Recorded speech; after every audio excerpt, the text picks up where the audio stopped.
Hey guys, welcome to my YouTube channel. मैं अरुंधति रूपाला और आप सबका स्वागत है मेरी यूट्यूब की इस पहली वीडियो में। So without further discussion, thumbnail देख के आपको पता चल ही गया होगा। Yes, we are going to discuss about basics of stock market. मैं यहाँ पे कोई डिटेल्स में डिस्कशन नहीं करने वाली हूँ, but after watching this video you will have a complete basic idea about what is stock market and how it's work. So let's start.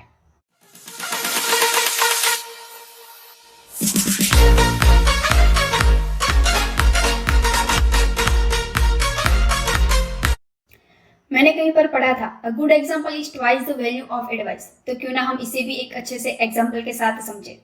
तो स्टॉक मार्केट को जो है वो हम कंपेयर करेंगे एक सब्जी मार्केट के साथ। जी हाँ, वही सब्जी मार्केट जहां पर हम सब्जी परचेस करने के लिए जाते हैं।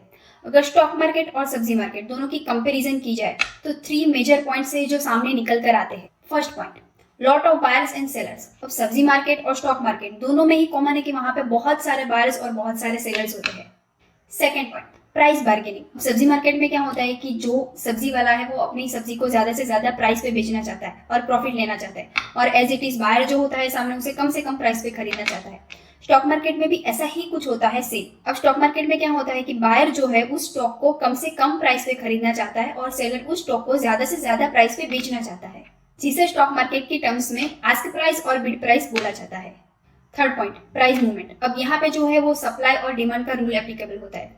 सिंपल सी चीज है कि अगर किसी भी चीज की डिमांड जो है वो ज्यादा होगी तो उसकी प्राइस जो है वो बढ़ जाएगी। As it is stock market में भी ऐसा ही कुछ होता है। लोगों को लगता है कि स्टॉक की जो प्राइस है वो आगे जाके बढ़ने वाली है, अगर कंपनी एक्सपांड करेगी या फिर ऐसी कोई न्यूज आ जाती है स्टॉक के बारे में, करंट डिमांड है उसको बढ़ा देते हैं, यानी कि स्टॉक की प्राइस अप चली जाती है। यानी कि जहाँ पे बायर्स ज्यादा है और सेलर्स कम है तो स्टॉक की प्राइस ज्यादा हो जाएगी। जहां पर सेलर्स ज्यादा होंगे और बायर्स कम होंगे उस स्टॉक की प्राइस जो है कम हो जाएगी। तो इस तरह से है जो प्राइस मूवमेंट होती है, जहां पे बायर्स और सेलर्स के हिसाब से प्राइस ऊपर नीचे होती रहती है स्टॉक मार्केट में। अब क्वेश्चन ये राइज होता है, why stock market exist. Stock market exist करता क्यों है? अब सिंपल सी चीज है, हर किसी को बड़ा प्रॉफिट चाहिए, इन्वेस्टमेंट करना है, लेकिन हर कोई जाके कंपनी खोल के बैठ नहीं सकता, क्योंकि हर किसी के पास किसी ना किसी चीज की कमी है। किसी के पास इतना फंड नहीं है, या फिर किसी के पास टाइम नहीं है, या फिर किसी के पास इतना नॉलेज नहीं है, या तो फिर बिजनेस का आइडिया नहीं है। और जो कंपनी ऑलरेडी एग्जिस्ट करती है, यानी कि जिनको अपना बिजनेस एक्सपांड करना है, फर्दर एक्सपांड करना है, लेकिन उनके पास भी उतना फंड नहीं है कि वो अपने बिजनेस को और एक्सपांड कर सके, तो यहाँ पे जो स्टॉक मार्केट है वो कंपनी और छोटे मोटे इन्वेस्टर दोनों के बीच में एक प्लेटफॉर्म क्रिएट करता है। अगर हम कोई भी बिजनेस स्टार्ट करते हैं तो हमारा मेन मोटिव क्या होता है कि हम उस बिजनेस में फंड डालें, पैसा डालें, वो आगे जाके ग्रोथ करे और उसमें से जो भी प्रॉफिट हो वो हमें मिले। As it is stock market में भी कंपनी जो है वो अपना आईपीओ लॉन्च करती है। आईपीओ यानी कि initial public offering. Company public को ये ऑफर करती है कि आप आओ, हमें फंड दो, हमारे शेयर्स को परचेस करो, आप हमारी कंपनी में पैसे लगाओ, उस पैसों का यूज करके हम जब अपनी कंपनी ग्रोथ करेंगे तो उसमें से जो प्रॉफिट होगा वो आपको मिलेगा, यानी कि आपके शेयर्स की प्राइस जो है वो बढ़ जाएगी, यानी कि अल्टीमेटली आप बन जाएंगे हमारी कंपनी के को ओनर्स। अब यहाँ पे कंपनी घर घर जाके सबसे पैसा ले नहीं सकती और इन्वेस्टर डायरेक्टली कंपनी में जाके उनको पैसा दे नहीं सकते। उस बीच की जो भी सारी प्रोसेस होती है, उस बीच में जो सारी मूवी चलती है वो है स्टॉक मार्केट। सो अब हम आते हैं स्टॉक मार्केट के थर्ड पॉइंट पे कि इस पूरी मूवी में कौन कौन से वो कैरेक्टर्स है, यानी कि वो मेन रोल कौन कौन प्ले करता है। तो सबसे पहले आती है कंपनी, जिसको चाहिए फंड, तो वो क्या करती है, जाती है स्टॉक एक्सचेंज के पास। अब स्टॉक एक्सचेंज क्या है, हमारे इंडिया में दो मेन स्टॉक एक्सचेंज है, एनएससी और BSc, national stock exchange and Bombay stock exchange. Company वहां पर जाती है, अपना नाम लिस्ट करवाती है और कहती है कि हमें जो है फंड की जरूरत है, यानी कि हमें लोगों को शेयर इश्यू करने हैं और हमें लोगों से चाहिए पैसे। अब हम डायरेक्टली स्टॉक एक्सचेंज से भी शेयर्स को परचेज नहीं कर सकते, तो स्टॉक एक्सचेंज यानी कि एनएससी बीएससी और हम जैसे इन्वेस्टर, इन दोनों के बीच में भी और एक प्लेटफॉर्म आता है जिसे कहते हैं ब्रोकर्स, यानी कि ब्रोकिंग कंपनीज, जहां पर हम इन्वेस्टर्स अपना डीमेट अकाउंट और ट्रेडिंग अकाउंट ओपन करवाते हैं। अब डीमेट और ट्रेडिंग अकाउंट क्या है? डीमेट अकाउंट यानी कि वो अकाउंट जहां पर आपको फिजिकली शेयर्स की डिलीवरी नहीं मिलने वाली है, बट आपके डीमेट अकाउंट में शो करेगा कि कौन कौन सी कंपनी के किस क्वांटिटी के कौन कौन से शेयर्स आपके अकाउंट में है और आपके पास है, उस जिसे आप ट्रेड कर सकते हो, किसी और को सेल कर सकते हो, या फिर किसी और कंपनी के शेयर्स को बाय कर सकते हो और अपने डीमेट अकाउंट में रख सकते हो। तो यहाँ पे हो गए मेनली 4 लेयर्स। सबसे पहले कंपनी, उसके बाद स्टॉक एक्सचेंज जहाँ पे एनएससी बीएससी आएगा, उसके बाद ब्रोकिंग कंपनीज यानी कि ब्रोकर्स, और उसके बाद आते हैं हम इन्वेस्टर्स। तो अब यहाँ पे होता क्या है, कंपनी को जो है अपने बिजनेस एक्सपांड करने के लिए या फिर किसी और रीजन से फंड की जरूरत पड़ती है, तो हमें डायरेक्ट कंपनी से तो जाके शेयर्स लेने नहीं है। तो हमें सिर्फ सिंपल है, हमें सिर्फ अपने डीमेट अकाउंट से ऑर्डर पास करना है अपने ब्रोकर को कि हमें इस कंपनी का जो है आईपीओ यानी कि शेयर्स का लोड चाहिए। तो क्या होगा कि हमारे डीमेट अकाउंट में से पैसे यानी कि फंड कट जाएगा और कंपनी के शेयर्स हमारे डीमेट अकाउंट में आ जाएंगे। अब क्या हुआ, कंपनी को मिल गया फंड, यानी कि कंपनी ने सारे इन्वेस्टर से पैसे ले लिए। और फिर क्या होता है कि कंपनी सारे पैसे लेकर इस मूवी से आउट हो जाती है कि अब स्टॉक मार्केट की ट्रेडिंग में कोई कंपनी का मेजर रोल प्ले नहीं होगा। सो अब हमें जब उस शेयर को सेल करना होगा तो हम कंपनी को जाके उस शेयर को सेल करने वाले नहीं है। हमने पहले ही बात की, स्टॉक मार्केट में बहुत सारे बायर्स और बहुत सारे सेलर्स होते हैं, यानी कि आपको जिस स्टॉक को सेल करना है सामने उसका बायर भी अवेलेबल है।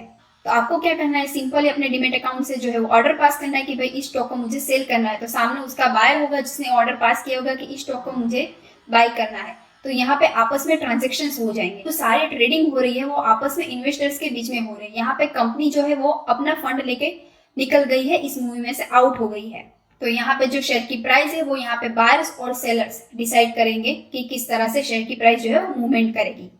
आई होप कि आपको यहाँ तक सब कुछ समझ में आया हो, और अगर आपको समझ नहीं आ रहा है फिर भी आप इस वीडियो को स्किप किए बिना एंड तक जरूर देखें, आपकी लिंक्स जो है वो लास्ट में जुड़ जाएगी। अब एक और बंदा आता है जो इस पूरी मूवी को बाहर से वॉच कर रहा है, यानी कि कैपिटल मार्केट को कंट्रोल कर रहा है, वो है SEBI, security and exchange board of India. अब इतना बड़ा कैपिटल मार्केट है तो यहाँ पे बहुत ज्यादा चांसेस है कि यहाँ पे स्कैम्स होते होंगे, फ्रॉड होते होंगे, या फिर ब्रोकिंग एप्स कोई फ्रॉड करती होगी।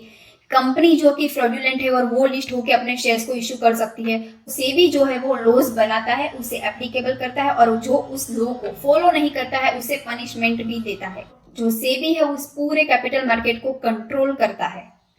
सो अब बात आती है इन सब के पेमेंट्स की, क्योंकि यहाँ पे कोई फ्री में काम तो करेगा नहीं। तो सबसे पहले आई कंपनी। हमने देखा कि कंपनी को चाहिए था पैसा यानी कि फंड, वो तो अपना फंड लेकर स्टॉक मार्केट में से आउट हो गई है। अब आते हैं हम इन्वेस्टर। हम अब जो भी ब्रोकिंग एप्स में अपना अकाउंट ओपन करवाएंगे वो ब्रोकिंग एप्स एक पर्टिकुलर मेंटेनेंस चार्ज वसूल करेगी हमसे।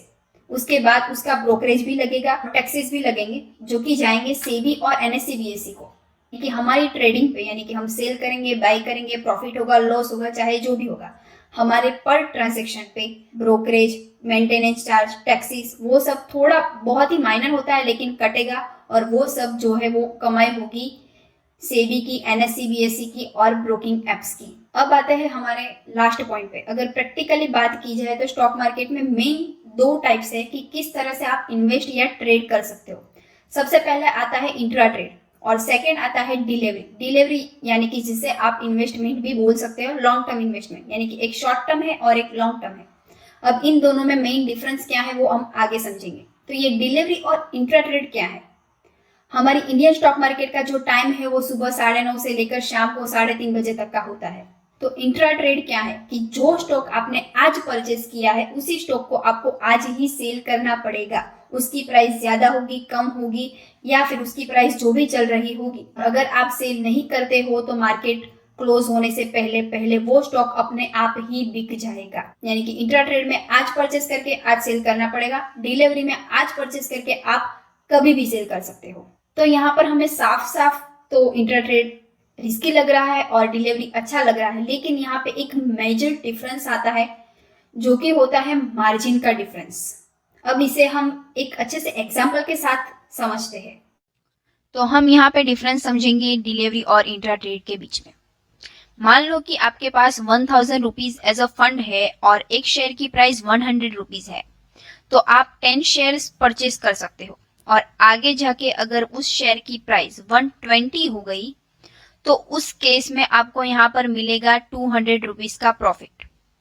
सेम चीज अगर हम इंट्रा ट्रेड में बात करें तो आपके पास 1000 रुपीज एज अ फंड है और स्टॉक की प्राइस 100 रुपीज है, लेकिन आप वहां पर 20 शेयर परचेज कर सकते हो।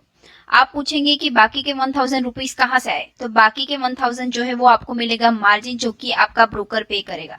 और स्टॉक की प्राइस अगर 120 हो जाती है तो यहाँ पर आपको जो है 1000 आपके ब्रोकर को वापस करना पड़ेगा और 400 रुपीज आपका प्रॉफिट होगा। वाइस वर्सा, अगर यहाँ पर स्टॉक की प्राइस जो है वो 90 हो जाती है, यानी कि कम हो जाती है, तो उस केस में आपको 100 रुपीज का लॉस भी हो सकता है और इंट्रा ट्रेड में आपको 200 रुपीज का लॉस होगा। यहाँ पर हमने सिंपली देखा कि जहां पर रिस्क ज्यादा होगा वहां पर प्रॉफिट भी ज्यादा होगा और जहां पर रिस्क कम होगा वहां पर प्रॉफिट भी कम होगा। इसके अलावा एक और चीज भी आती है जो कि इंट्रा ट्रेड में आती है, जिसे शॉर्ट सेलिंग बोला जाता है। यानी कि आप किसी भी स्टॉक को पहले सेल करके उसे बाद में बाय कर सकते हो। इसे भी हम एक अच्छे से एग्जांपल के साथ समझते हैं। तो अगर इंट्रा ट्रेड में शॉर्ट सेलिंग की बात की जाए तो अगर आपको लगता है कि इस पर्टिकुलर स्टॉक की प्राइस आगे जाके कम होने वाली है तो आप क्या करते हो, 100 रुपीज के 10 शेयर्स को पहले सेल कर देते हो और उसके बाद जब उसकी प्राइस कम होगी यानी कि 90 रुपीज होगी तो आप उसे बाय कर लेंगे। तो यहाँ पर होगा आपको 100 रुपीज एज अ प्रॉफिट। लेकिन एक और चीज ध्यान देने वाली है कि अगर स्टॉक की प्राइस बढ़ जाती है तो उस केस में आपको यहाँ पर लॉस भी हो सकता है। और एक चीज है कि आपको मार्केट क्लोज होने से पहले पहले स्टॉक बाय करना पड़ेगा, वरना अपने आप ही वो स्टॉक बाय हो जाएगा।